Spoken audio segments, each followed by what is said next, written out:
anak saya pernah berbicara dengan saya, ayah sekarang bukan lagi zaman Nabi SAW, jadi jangan kolot dong. Nah, sedangkan saya sudah memberitahu jika Nabi kita memberikan contohnya. Apa yang harus saya perbuat dengan anak saya? Juga istri saya yang mengatakan jika zaman sudah berbeda, kita tidak lagi seperti zaman Nabi. Maksudnya nggak usah ikutin Nabi. Ya. Tidak ada istilah mengikuti Nabi SAW itu ketinggalan zaman. Ya. Jadi tanyakan, pasti setiap kalimat yang terucap dalam lisan seseorang ada penyebabnya. Ucapan, perilaku, ya, sikap, semua itu ada penyebab. Setiap teman-teman ingin mendapatkan solusi dari sebuah masalah yang sedang dihadapin, cari tahu sebabnya saja. Perbaikin dari sebab itu. Sekarang yang saya baca di sini permasalahan di kalimat kolotnya. Ya. Baik, tanya anak kita, duduk. Apa yang kamu maksudnya dengan kolot itu? Oh, ayah berjenggot. Yang biasa saya tonton di TV alat cukur jenggot. Nah, itu modern TV. Nggak ada iklan suruh pelihara jenggot. Misal, kita tahu sebabnya kan? Ternyata gara-gara tontonan dia nih. Coba cari tahu sebabnya. Tanya saja. Kenapa kolot? Apa yang kamu maksud dengan kolot? Istri tanya, apa yang dimaksud dengan kolot? Apa sih? Oh, karena saya selalu dibangunin sholat malam. Oh, berarti permasalahannya dia lebih suka tidur malam hari. Obatin di situ. Baik, ini baca nih hadis-hadis tentang fadilah sholat malam. Ini lihat nih, ini dijelaskan. Maka insya Allah dengan mengetahui inti permasalahannya, kita akan bisa memperbaiki permasalahan itu dengan izin Allah, gitu kan? Jadi insya Allah nih kalau saya lihat cuma karena masalah kalimat kolot biasanya, dan pasti ada sebab kenapa anak anda mengatakan itu, kenapa istri mengatakan itu. Dan teman-teman juga saya perlu beritahukan satu hal ya, bagi ikhwah dan akhwat yang baru sadar, maaf saya bahasakan ini, saya baru mengenal agama, baru taubat di jalan Allah, jangan antum begitu semangat masuk di pengajian, sudah terasa ada ilmu, ada iman, dan ini tidak pernah kita berbagi ke istri, kepada suami, kepada anak. Lalu tiba-tiba kita ingin mereka seperti kita. Ini nggak mungkin. Ya? Misal gini, kita dulu nggak, jangankan sholat tahajud, sholat 5 waktu masih Senin Kamis, gitu kan? Oh iya, sekarang ikut taklim, masya Allah, sholatnya 5 waktu, iya sudah mulai sholat malam. Istri kita sama dulu, begitu juga modelnya, gitu kan? Baik, sekarang kita ikut taklim sudah paham, dia nggak ikut taklim, kita tiba-tiba mau ngajak dia seperti kita. Gak bisa ini, spontanitas, kecuali dia meniti jalan yang sama, atau minimal kita berbagi dengan dia ilmunya. Kalau tiba-tiba gara-gara dia tidak mau sholat malam lalu kita langsung menilai dia buruk, gak bisa teman-teman sekalian. Karena memang dasarnya kita dulu sama-sama dengan dia kan. Maka apa yang menjadi penyebab kita bisa meraih hidayah Allah itu, kita juga sampaikan kepada dia. Makanya saya bilang teman-teman sekalian, dan selalu saya ingatkan, jadikan majelis ilmu itu hiburan. Kita selalu menganggap majelis ilmu itu orang-orang tua, orang-orang yang sudah lumpuh, oh iya, orang yang sudah sakit parah, ke taklim deh. Kalau yang muda-muda di pinggir pantai, ke diskotik, ke bar, dah ubah. Majelis ilmu itu hiburan teman-teman sekalian, hiburan. Kalau tidak terhibur antum, tidak mungkin tidak merasakan ada manfaat. Mana mau duduk 2 jam dengerin? Muka saya begini terus dilihat gitu. Orang bosan juga gitu kan.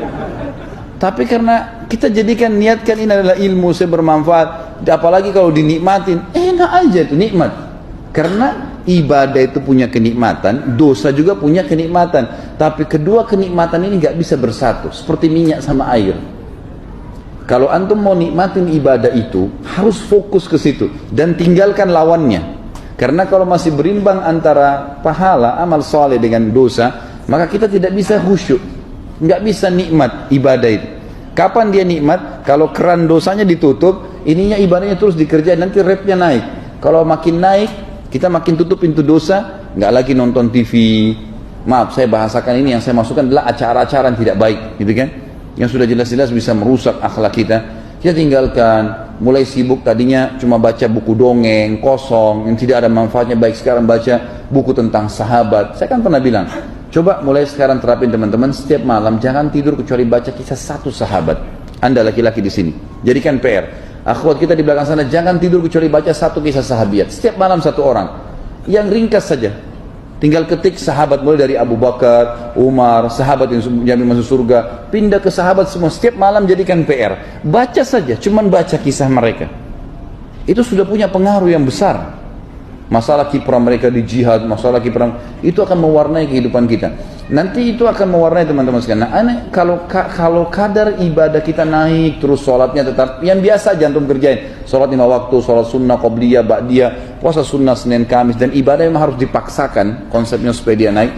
Semua yang antum sendiri lebih tahu. Apa ini keran dosa yang masih terbuka nih? Oh, saya kadang-kadang masih duduk gosip sama teman-teman, tutup. Oh, saya kadang-kadang masih tonton cuplikan ini, baik ditutup. Apalagi nih kira-kira, kita tutupin semua. Nanti dia akan minimal redah, minimal di situ tempatnya, gitu kan. Apalagi kalau orang itu taubat, ini akan habis dosanya kan. Ini kalau habis dosa ini, rate-nya pahalanya naik. Itu khusyuk sekali itu. Kalau sholat khusyuk, dengar Quran mudah nangis, enak sekali. Dan ini tidak bisa ketemu keduanya. Tapi kalau antum masih mengimbangi keduanya, tidak bisa naik. Makanya syaitan mau selalu berimbang, apalagi dia mau kalau dosanya orang itu naik ya. Ada sebuah hadis begini, dalam sebuah riwayat disebutkan Nabi SAW bersabda, kalau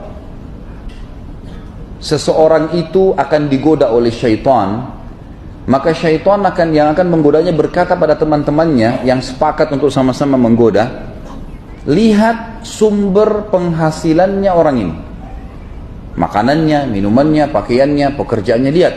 Kalau dari sesuatu yang haram, nggak usah repot-repot digoda. Karena sumber itu sudah cukup membuat amalnya nggak diterima.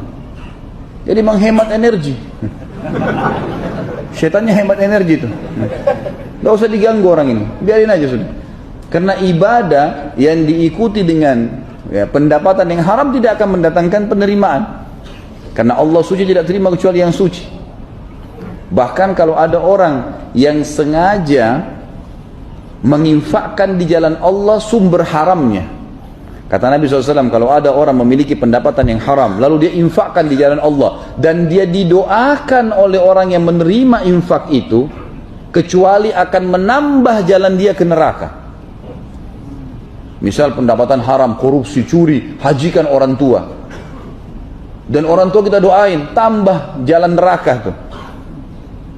Karena haram, tidak boleh, gitu kan? Ini nggak boleh. Jadi harus hati-hati teman-teman sekalian. Semua sumber-sumber yang haram yang tutup.